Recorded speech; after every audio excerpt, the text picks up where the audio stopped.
It's 7 a.m. in Los Angeles, 10 a.m. in New York, 2 p.m. in London, 5 p.m. in Riyadh, Saudi Arabia. And in Malaysia, it's 1982. I'm Jay Sheldon.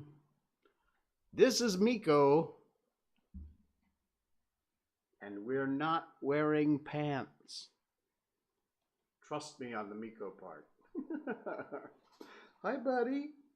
Hi, bud. I thought I'd bring him on early tonight to say hi, because he had a hell of a day. Huh? Did you have a good day? You want to look out there and say hi? There you go. Say hi.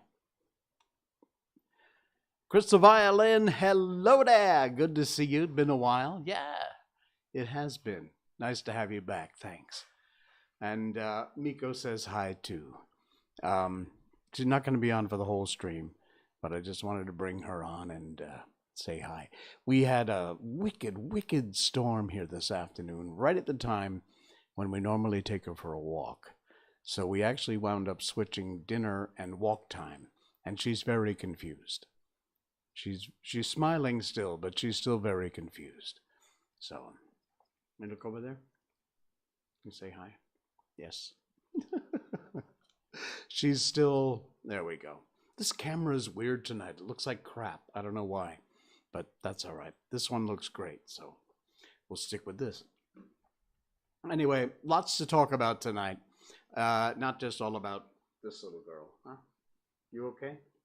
Thank you for coming on my stream. Yes. You're just going to ignore me? Just going to ignore me, huh? Okay. All right, if you want to be like that. Okay, babe? You ready to go? You don't want to get down now? You're comfortable? Oh, I think you are. I think you are. Mohamed, hey, great to have you here. I didn't expect to see you for a while because of your studies and all. The prettiest unicorn princess has landed from the rainbow land. Don't stare at me, though, or else I will turn you into stone. No, that's actually another Logitech. It's my old Logitech camera. And normally it looks better than that. I tried to adjust the settings, but for some reason it just ain't happening tonight. So I don't know why. That's all right. This one works great, so no worries. Okay? One last smile and a goodbye from Miko. Here you go. I'll give you a nice straight on shot, huh? Okay. Now you got me covered in fur. She sheds like crazy. Shibas do that. So, Ichiko Mikoto. Say bye-bye. Oh, your studies begin Monday. Okay, cool. Well, that means we still got you for another stream. Anyway. All right, Miko. Ready to go? Good girl. Yes. Everyone says hi. She's actually getting comfortable. We could probably do the show like this, but it's hard to work the controls. All right? All done? Okay, there you go. Here we go. Ah, down you go. Good girl. All right, good girl. That was fun. Thank you. Welcome, everybody. Hey, I'm Jay Sheldon. I'm not wearing pants, as we mentioned. And, whew, oh my. Yeah, it's been a weird day. We did not. You want to come back up? You want to come back up? I think she does. What is it? All right. Yeah, we started with. I got up late, and we were going to go to the dog park in the morning because we always go at night. We thought it might be better in the morning, or at least to try it. But we didn't make it, needless to say. So we went played some basketball, threw the tennis ball for Miko, and had some fun. But it was a strange day all around. Let me just double check. Yeah, no, it still looks like crap. Okay. Anyway, so that was the start of the day, and then in the afternoon, like I said, we had this wicked ass storm come through. Lots of thunder, lots of lightning, tons of rain, and it was a mess, but that's all right. We needed the rain. I like it. I like I love it. I want some more of it. Coffee time. Okay. So my thumbnail tonight says, "What yanked my crank?" And a few things, and we'll get to those in a minute because I'm having fun doing these Facebook and online review things. Of course, Alice in Wonderland is coming up. Have to do it. I promised you Thursday I would do it tonight, so we will absolutely get to another chapter. And coming up after Alice in Wonderland will be The Velveteen Rabbit by Marjorie Bianco, who is a great aunt of mine. I think great, but nevertheless. We want to thank StreamBeats.com. They don't pay for this advertising, but we want to give them a tip of the hat. They provide some fantastic music. In fact, we changed over to the album called Sakura, because it is kind of Sakura season, so why not? In fact, we're going to do a story about Sakura in Malaysia coming up later on in the show. And so they've got some amazing songs. If you are a streamer, it's all copyright-free, strike-free music you can use on Facebook, YouTube, Twitch, and those are the places that we are. I'm Not Wearing Pants is the page on Facebook. Thanks for our viewers over there. Also YouTube, Jay Sheldon. Look for that logo, or my face. I forget which. And also, of course, Twitch.tv. Yeah, someone does deserve credits in their music, and Harris Heller and the guys from Alpha Gaming over at StreamBeats.com.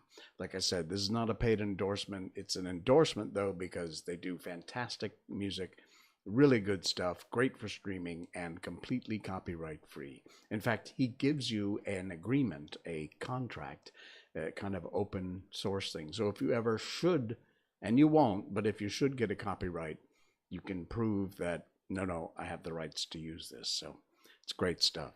And a variety pack, too. You'll find all kinds of stuff over there. What yanked your crank? We'll get to that in a minute. We will start in on that in just a minute. And let me just say, I'll tease it a little bit. It starts with Cinderella. Wait for it. Okay. Don't forget, by the way, if you want to email me, you can do that. We've set up a brand new email over here, nopants@jsheldon.com.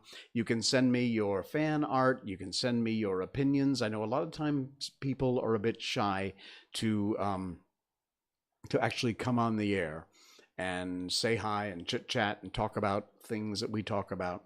It's fine. You are welcome to do that. The number's right there. You can either Skype Jay Sheldon. Again, look for that logo. And you can call from a hand phone, cell phone, your house phone. It's a Connecticut number, so be aware toll charges may apply if you're not in Connecticut. It's 860-598-0987. That's the number to call. You just call that number and boom, you're on the air. Just like that. Keep it civil, keep it nice, but of course, you know what? We're completely open-minded, and anything you want to talk about, we'll talk about it. That's fine. And once again, you want to get in touch, nopants@jsheldon.com is the email address. All right. Invis Toby, hey, good to have you along for the ride. Thank you. And all right, let's kind of get into it here. Here's the first thing that yanked my crank. It's an article from PJ Media. Minnesota Theater Company cancels Cinderella. Here we freaking go again. For being too white. Yeah. Yeah.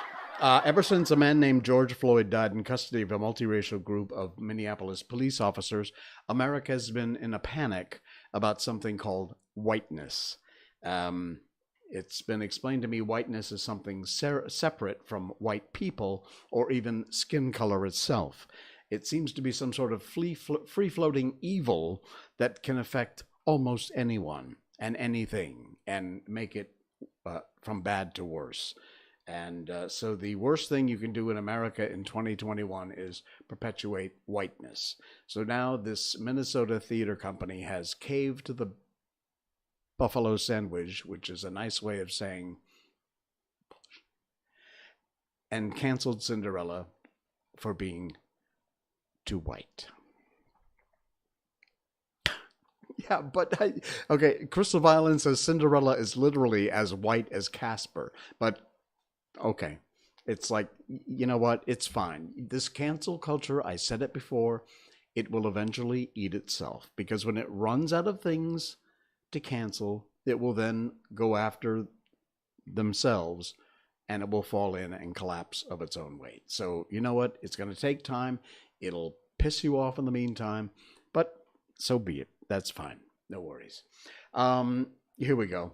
This kind of sums up Lenny Alonzo, a good friend of mine, a former colleague, worked together in the sheriff's department down in Key West in Florida, in Monroe County. Historically, in that time period, the thing was being white, I suppose. Yeah, again.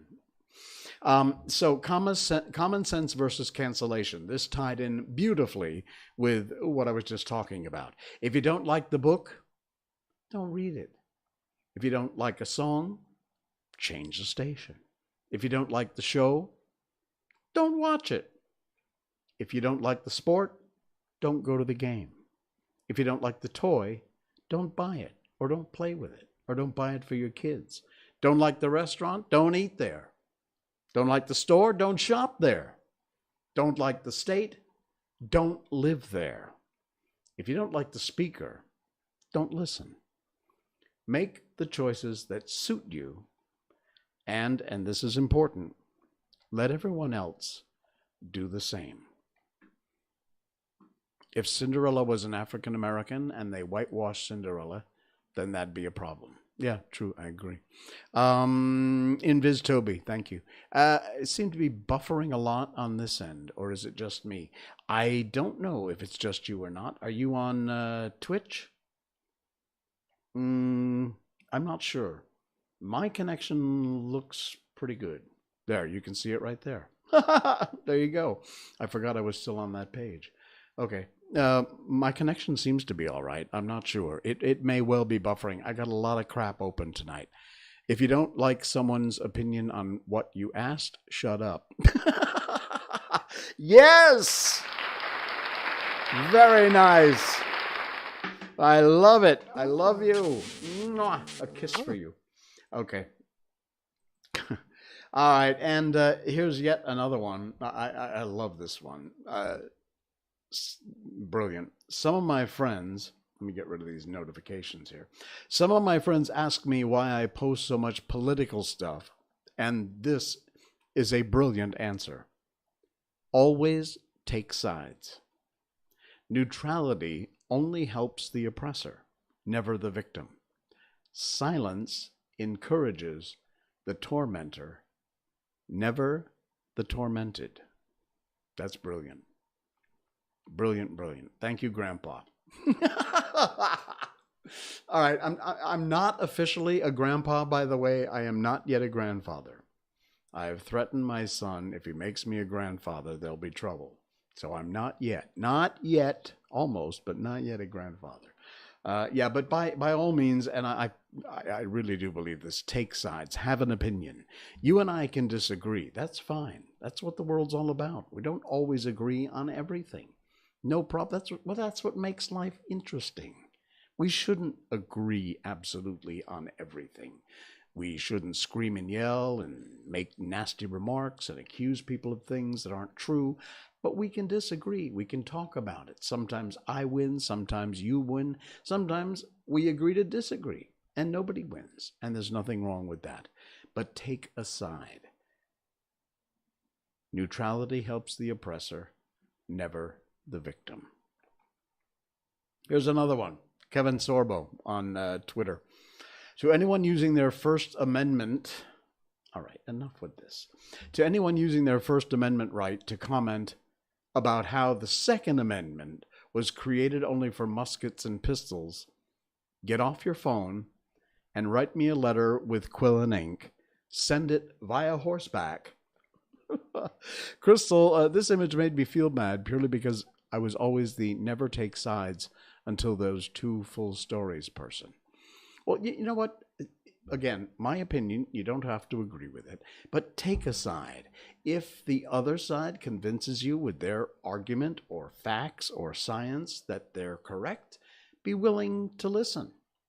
And that goes for both sides. And be willing to perhaps change your mind if indeed the facts and the science support the opposite of what you believe. By all means, absolutely we should.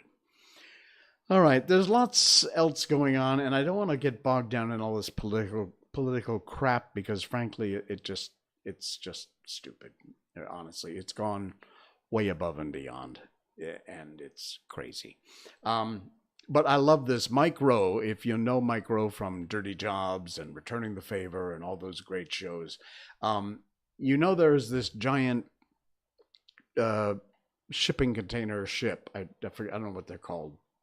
That is stuck sideways in the Suez Canal, and it's actually mucking up millions, if not billions of dollars worth of trade around the world. It's affecting the world's economy because this idiot ship got stuck. The Evergreen, I think. I don't know what the name of the ship is, but the company is Evergreen. And, Ever Given is the name of the ship. The company is Evergreen. But this ship is stuck. And Mike Rowe posted this, and you know Mike is all for he's a strong believer. In fact, his Mike Rowe Works Foundation, fantastic company, group that does work in helping to promote people with, I don't want to call it unskilled labor because it's not, but you know, carpentry, plumbing, woodworking, they get the dirt under your fingernails type jobs, and there's nothing wrong with that. The world needs those. In fact, we need a lot more of those, and they are respectful careers. Anyway, this was great. Everyone wants to talk about unskilled labor, but 10% of the world's trade market is right now depending on how fast this guy can shovel dirt.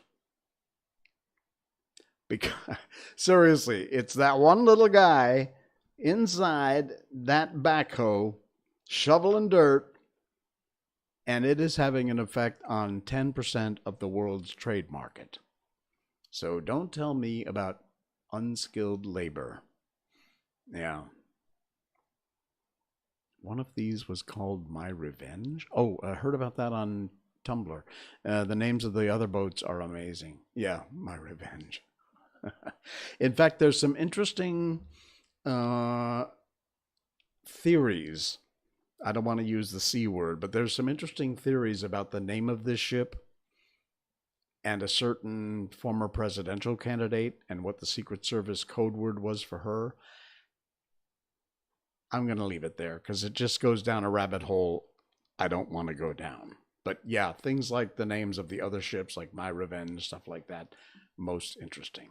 All right, something about the city. Well, I don't live in it, but I live right next to it. No thanks, I don't want your notifications. This is from TRP. What is TRP? I don't know what TRP. It's a website. Matsale. For those of you who don't know, Matsale is the Malay word for Caucasian people. Me. Not me specifically, but people of my race. Matsale says KL is among Asia's most dangerous cities. Ooh, imagine that. Excuse me. That went down the wrong pipe. Oh my God. My coffee's attacking me now. He made a post, most dangerous places in every country. Malaysia. Population of 7.5 million. Kuala Lumpur can be considered the most dangerous place in Malaysia and can be considered one of the most dangerous cities in Asia. This guy's gotten a lot of flack for his post. It was TikTok. Okay. So, anyway, and they are fighting back. I live in the suburbs of KL. KL is the capital city of Malaysia. And this says, although Kuala Lumpur is considered dangerous, Malaysia on average is safer than the United States. An interesting take. I'm not going to bother playing this because it's kind of boring and stupid. But while, yes, indeed, you know what? I'm not even going to go through this. We'll just leave the headline up. Statistically, I don't know. I didn't look it up. But honestly, I have walked the streets of KL. I've lived here almost 20 years now. At all hours of the day and night, coming out of the bars, drunk as a skunk, and perfectly sober, walk the back alleys of KL. And I'm trying to remember, no, I've never had a problem. There are some places that are kind of scary I wouldn't go, but you know what? Every city has that. From the US to Asia to Europe and every place in between, we all have that. So yeah, this guy got, I'm not being racist, but he's got blue eyes and an oval head. He looks like Casper. He says KL is just Malaysian New York, is what I've heard. I have spent a lot of time in New York City. I used to live in Connecticut, in Cornwall, Connecticut, which is in the northwest corner, and it is exactly halfway between Boston, Massachusetts, and New York City. It's like 200 miles in both directions, ish. I didn't spend as much time in Boston, but I spent a lot of time in New York City specifically. And I would say no, it's not. It has a lot of similarities to New York, for sure, but it's really not Malaysian New York. You want to know what's weird, though? They built this place, which is kind of the seat of government, called Putrajaya. And at the time, it was Dr. Mahathir's, Tun Mahathir's big dream that it would become the new, it never really did. It never really caught on. All the government offices did move there. If you want to do anything with the government virtually, you have to go there. But the coolest part about Putrajaya, in my humble opinion, is that not so much now, it's busier now, but when it first started, the streets looked like Manhattan. big brownstone buildings in that part of New York City, and it was weird because it was kind of like the Walking Dead, because there was no traffic, no cars, and just this what looked like a giant city, and it was empty. It's kind of empty still, but some of the architecture down there is very New York City-ish. So kind of cool. If you are in Malaysia, or if you ever come to Malaysia, I'd almost recommend taking a trip to Putrajaya. It's not set up like a tourist site, but not a bad place to take a look. It's kind of cool. Crystal Violin left his laundry in the sink. Oh, goodness. And Love from Manhattan. Yeah, okay. All right, here's another thing, excuse me, that happened this week in Malaysia, in my business. Not my specific business, but in the business in which I am in, which is television, film, online content. Not this show. I do this show, but it's not part of my work, my actual job. A production company, and this says currently shooting a top drama which shows on Astro. I'm not sure that it is Astro. I originally heard it was on Media Prima's TV3, but I don't know. So this says Astro. Anyway, there is a cave in Perak outside of Ipoh in which they have discovered these fossils. They were pristine condition fossils, and they are preserved in the cave. It was a brilliant discovery of some very amazing fossils. This production company went in to shoot in the cave, allegedly, I say allegedly, without permission. You need permission, obviously, to shoot almost any location, but certainly in a place that has millions of years old, perfectly preserved fossils. They broke the fossil, put major soot marks on the wall. We'll get to the pictures in a minute. 3 major soot, black soot on cave wall with lingering kerosene smell because they were burning an open kerosene torch in the cave. Litter all over the cave. They did not pick up after themselves. There's pictures of that. From makeup, touch-up, and things while they were shooting. Candles, masks, face masks. Holes dug in the cave floor. And graffiti. Of all things, these idiots, these morons, wrote on the cave walls. They put the name of the drama series, the title, on the cave wall. You have to be freaking kidding me. Stupid moves like this are what give our industry a bad name.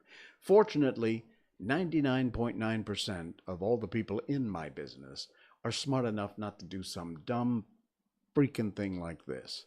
But this particular group of morons wasn't smart enough to know better. And that's really sad. Yeah, filthy animals, exactly right. So these are, I don't know that this is going to come up. Okay, there, you can see the fossil here, which has been preserved. This is part of it. And this is what it looked like afterwards. The damage they did. It's unbelievable. There's the 2 giant soot marks from where they were doing the kerosene torches. Holes dug in the floor. There. Graffiti on the walls. Litter, masks, tissue stuffed around. That looks like some sort of a torch, maybe. More litter. Look at this. It's just embarrassing. There you go. Face masks. That looks like maybe cigarette butts or something. I don't know. Yeah, candle. More litter. Oh, man. It's unbelievable. Okay, that's that. So, yeah. That's another one that yanked my crank this week. Like I said, it affects everybody. It really does. It reflects badly on the whole industry. Like I said, fortunately, most of us 99.9% of us are very considerate, and we do the right thing when it comes to taking care of the locations and properties that we shoot at. Because we are guests, we have to consider that we are guests and treat things like we are guests. Okay, another TRP article. Somehow I wound up with two in this show. We're going to turn... Yeah, it is disgusting, Kiwi. Thank you, Kiwi Little. It is, as you know, I'm hung up on Japan. I'm a huge Japanophile. I love everything Japan, particularly old school Japan. I've never been there. It is number one on my bucket list to go see Kyoto, ideally during Sakura season. But this popped up, and it's true because I noticed this going on right now. It is actually Sakura season in Japan. Right now I saw a couple of my Japanese friends who posted on Facebook that said in mid-Japan, the Sakura is in full bloom. So now's the time if you're in the middle part of Japan. But we have our own Sakura season in Malaysia. This is why Malaysia is suddenly experiencing Sakura season as pink and white flowers shower the country. It's so cool. Oh, Crystal is back and you brought a banana. That's great. Thank you for keeping us up to date. The Tacoma tree is the name of Malaysia's Sakura. And during the driest months of the year, it goes into bloom. And here it is.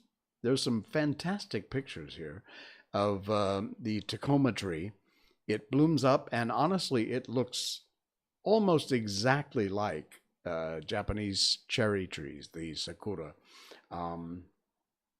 So, yeah, it's brilliant. And in different places around the country, let me just read a little bit. Once in a while, Malaysians across the country welcome the brilliant bloom of the magnificent Tababuya rosea tree, also known as the Tacoma or rosy trumpet tree, flowers during the driest months of the year. Referred to as Sakura season by the locals, shares as much in common with the cherry blossoms of faraway Japan, where tall shady trees burst into blooms of pink and white and carpet the ground with petals. It's originally native to Central and South America, but it's made its home in tropical climates all over the world. Take a look. There's some more great shots.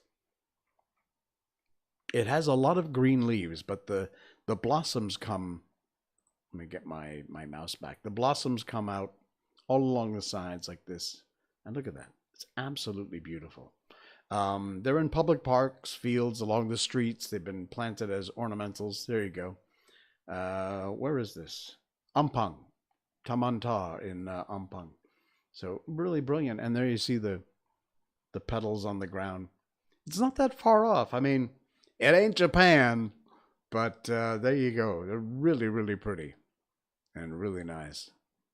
Yep. So we do indeed have our own little version of Sakura season here in Malaysia. Very cool, huh? Nice. In fact, you know what? We were kind of thinking about what to do tomorrow. Of course, we're going to take Miko out, probably the dog park. But that wouldn't be a bad idea. Maybe we'll go out and tour around and see what we can see for Malaysia's Sakura season, Tacoma season. Not a bad idea at all. I think we might do that. All right, so that just about gets through everything that yanked my crank and I wanted to talk about. But I always have to end with something nice and something good, because I don't want to leave you with this, they ruined the cave, which is a horrible story, or these idiots canceling Cinderella and all that other. Hey, I got a haircut, by the way. Nice, huh? Very tight. It's what I used to look like when I was in the law enforcement business. Yeah, it's always that short. It was just growing really, really long. So we're going to get into Alice in Wonderland. We've got that down here somewhere. I just have to find it. We will continue on with the chapter of Alice in Wonderland tonight. Wow, that coffee really hit me tonight. And, of course, we will have, I think there's maybe 2 more chapters left, and then we'll move on to the Velveteen Rabbit, which is a fairly short little story. And we'll do that. Who's follow? Oh, Mudjut. I'm sorry, I can barely read that. Sorry, but thank you for the follow. All right, Boomer Duke Nukem. Oh, that's a good idea. I did Boomer Doom a few streams ago. I'll see if I can't get Duke Nukem. I'm quite sure. You know what? I never played that. I played Doom. I played Meridian 59 back, in the 80s and 90s. But I don't think I mean, I know Duke Nukem, but I don't think I ever actually played it. So we'll check it out. I'm sure it's online somewhere. We can jump in and play Boomer Duke Nukem, which is hard to say. All right. That'll be coming up. I will set it up, and maybe on, what is this, Saturday night? So Tuesday's stream. Perhaps Tuesday's stream we can punch that in. Boomer Duke Nukem. Again, hard to say. All right. If you are on Facebook, please like, subscribe, share. Sharing is important. That helps the algorithms on Facebook. Thank you for viewing over there. On YouTube, of course, like and subscribe. And twitch.tv, where we've got over 100 subscribers already. Thank you so much for that. And please do hit that subscribe button. It's free. They're all free. No obligation. We won't annoy you with stuff. We stream 3 nights a week, Tuesday, Thursday, and Saturdays.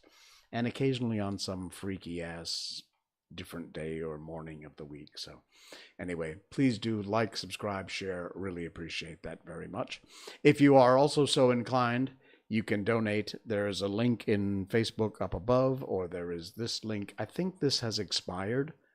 I need to fix. I said that last time. I haven't done it yet. I need to fix that. So we'll get that repaired if it's not working. Okay, on to our book. It's Alice in Wonderland, and it is chapter 11. Wow. Who stole the tarts? Here we go. The King and Queen of Hearts were seated on their throne when they arrived, with a great crowd assembled around them, all sorts of little birds and beasts, as well as the whole pack of cards. The knave was standing before them, in chains, with a soldier on each side to guard him. And near the king was the white rabbit, with a trumpet in one hand and a scroll of parchment in the other. In the very middle of the court was a table, with a large dish of tarts upon it. They looked so good that it made Alice quite hungry to look at them. I wish they'd get the trial done, she thought, and hand round the refreshments. But there seemed no chance of this, so she began looking at everything about her to pass the time. Alice had never been in a court of justice before, but she had read about them in books, and she was quite pleased to find out that she knew the name of nearly everything there. That's the judge, she said to herself, because of his great wig. The judge, by the way, was the king, and as he wore his crown over the wig, he did not look at all comfortable, and was certainly not becoming. And that is the jury box, thought Alice, and those 12 creatures. She was obligated to say creatures, you see, because some of them were animals and some of them were birds. I suppose those are the jurors.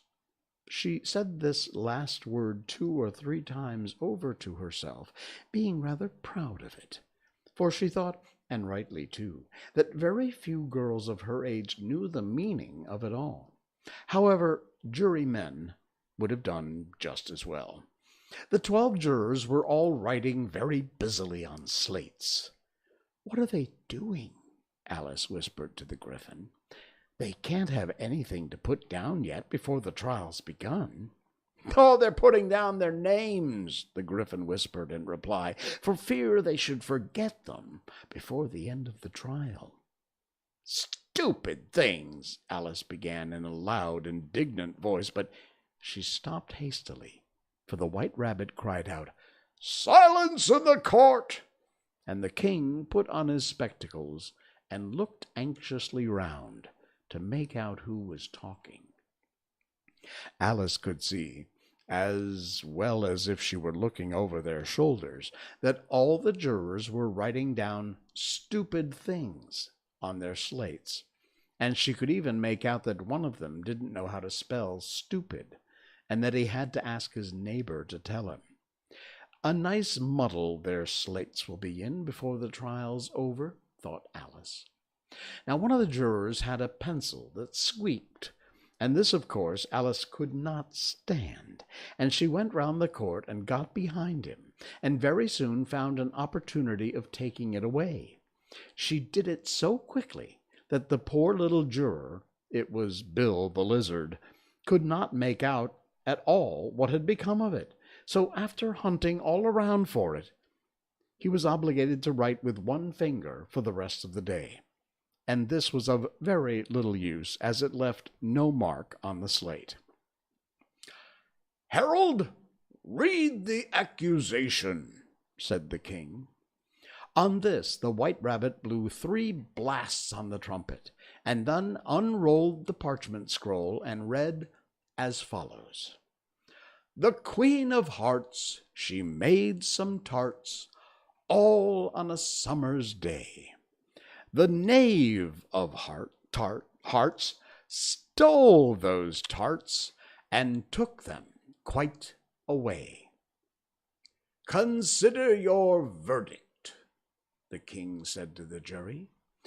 Not yet, not yet," the rabbit hastily interrupted. "There's a great deal to come before that." "Call the first witness," said the king, and the White Rabbit blew 3 blasts on the trumpet and called out, "First witness!" The first witness was the Hatter.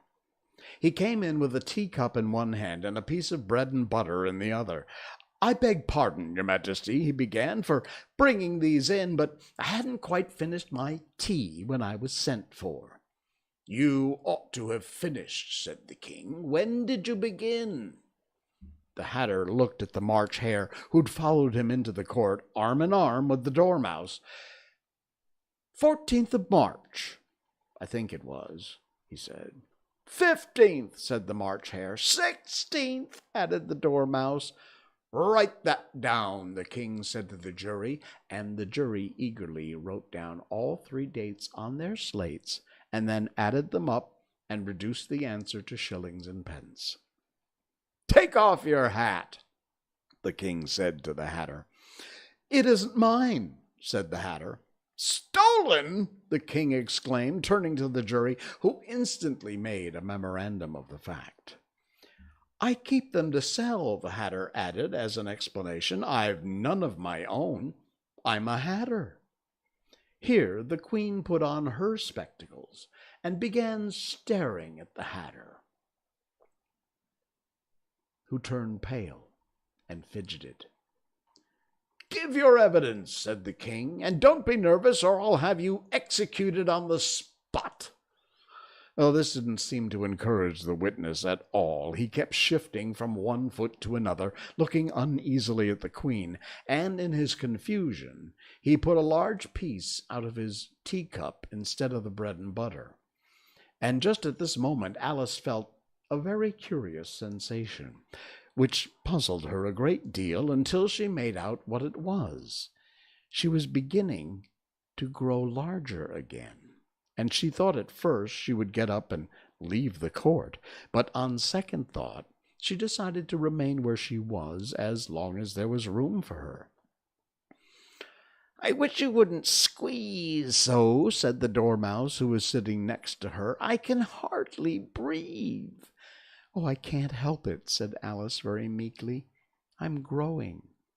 "Well, you've no right to grow here," said the Dormouse. "Oh, don't talk nonsense," said Alice more boldly. "You know you're growing too."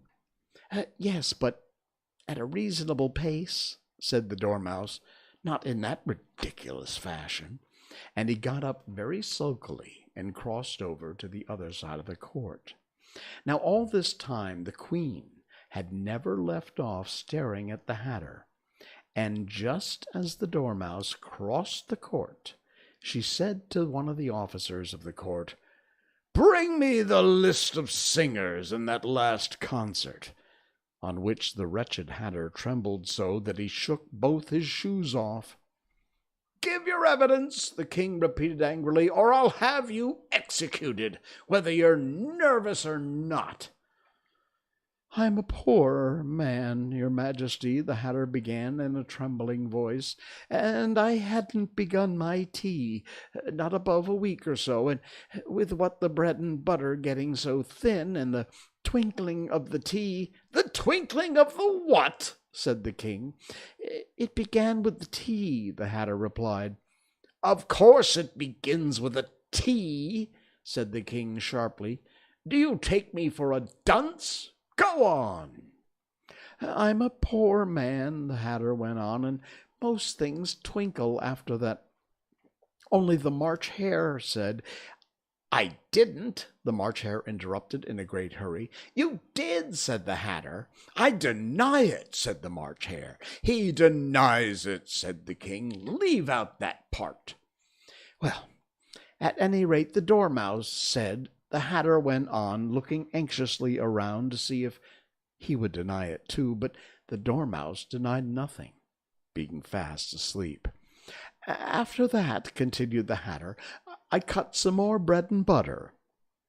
"But what did the Dormouse say?" one of the jury asked. "That I can't remember," said the Hatter. "Oh, you must remember," remarked the king, "or I'll have you executed." The miserable Hatter dropped his teacup and his bread and butter and went down on one knee. "I'm a poor man, your majesty," he began. "You're a very poor speaker," said the king. Here one of the guinea pigs cheered, and immediately suppressed by the officers of the court. As that is rather a hard word, I will just explain to you how it was done. They had a large canvas bag, which tied up at the mouth with strings. Into this they slipped the guinea pig, head first, and then sat upon it. "I'm glad I've seen that done," thought Alice. "I've so often read in the newspapers, at the end of trials, there was some attempts at applause, which was immediately suppressed by the officers of the court, and I never understood what it meant until now." "Well, if that's all you know about it, you may stand down," continued the king. "I can't go no lower," said the Hatter. "I'm on the floor as it is." "Then you may sit down," the king replied.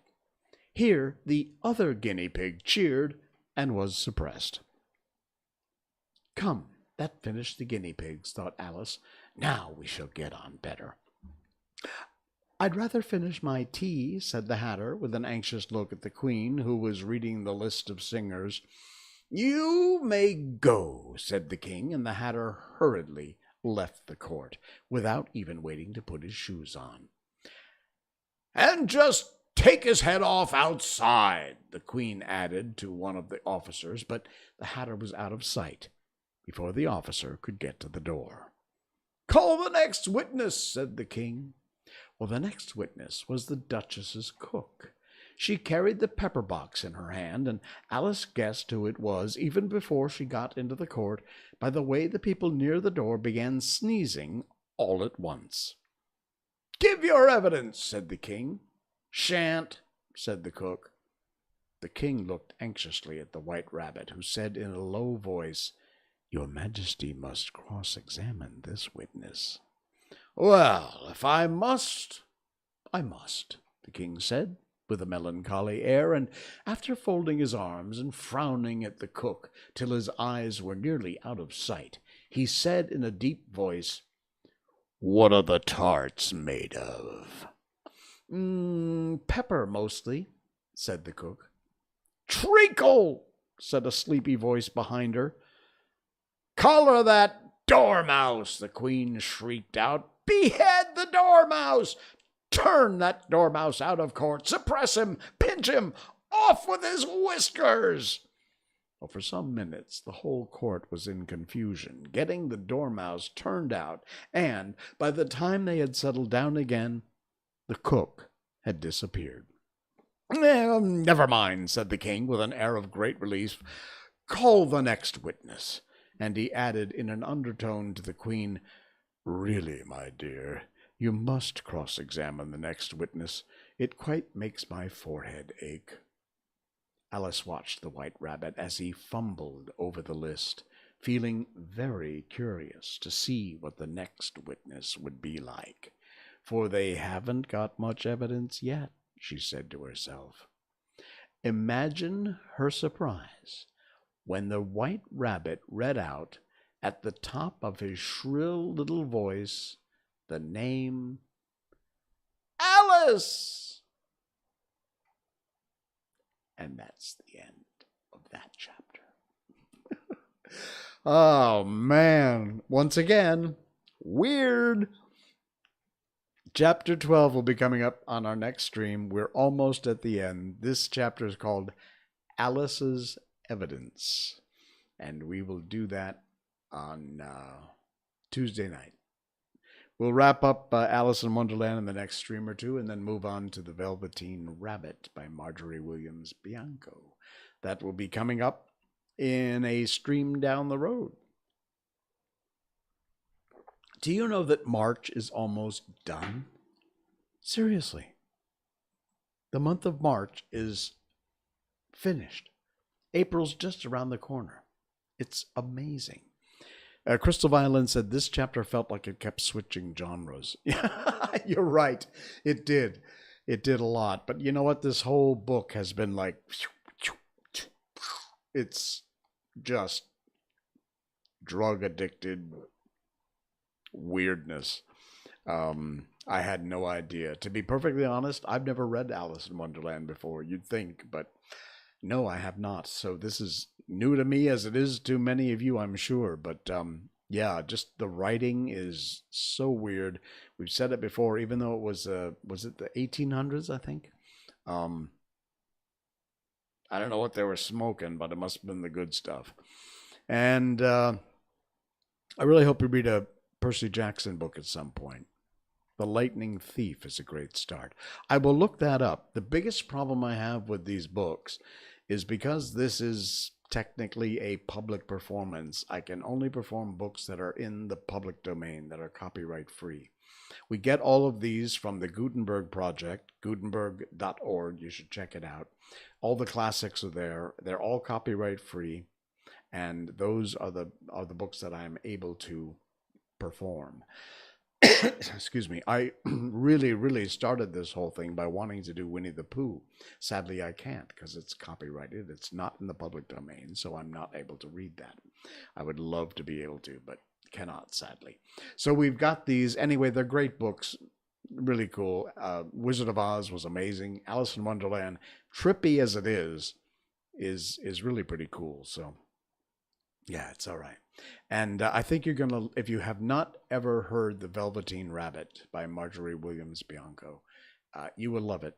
It's a very, very cute little story. Very nice. And we'll do that in the coming streams. Percy Jackson, copyright free. Oh, I don't know either. All right, I'll look it up. I really will. I will check that. In fact, I'm going to copy and paste what you said right here. And let me just do a quick copy. There we go. Okay. We will check it out. Seriously. It's cool. I don't know that. I don't know the author. I don't know the title, but if you say so, I'll by all means. If you could also, maybe just as a reminder, in case my clip and paste didn't work, send me an email, nopants@jsheldon.com. You just pop off a quick email. I'll reply, but that's another great way to remind me. If you also have suggestions for things we can talk about, what you'd like to see on the show, books you'd like us to read, again, they have to be copyright free in the public domain. You can always get in touch right there. nopants@jsheldon.com. And I do read your emails. Thank you. And I will reply as I do to everybody who writes. Thank you. All right, guys, that's going to do it. We are all done for yet another Saturday night stream. Wherever you may be popping in on the broadcast, by all means, please do. You know what? How do I do a raid on Twitch? I have no idea. It's backslash, right? /raid. Let me see. /raid. I wanna do this. HAZMER. I think that's right. Let me see if this works. Cool. Okay, it did. Juan Hansmer is live, and in fact, if I'm not mistaken, tonight his special guest is Crazy Stephen Bones. So by all means, pop over to Juan, check out Stephen. I don't know if they're still on or not, because obviously I'm doing my stream, but by all means, check him out. Yeah, that's the one. The guy from Metronomic. He's got his own channel there. It's fantastic. He does some great streams. And tonight, I believe his special guest is Stephen Bones. We all know and love Stephen Bones. So please do go check him out. Guys, that's it for me. Thanks so much. I will see you on Tuesday of next week. Until then, thanks for joining. I'm Jay Sheldon, and I'm not wearing pants. Good night. Yo.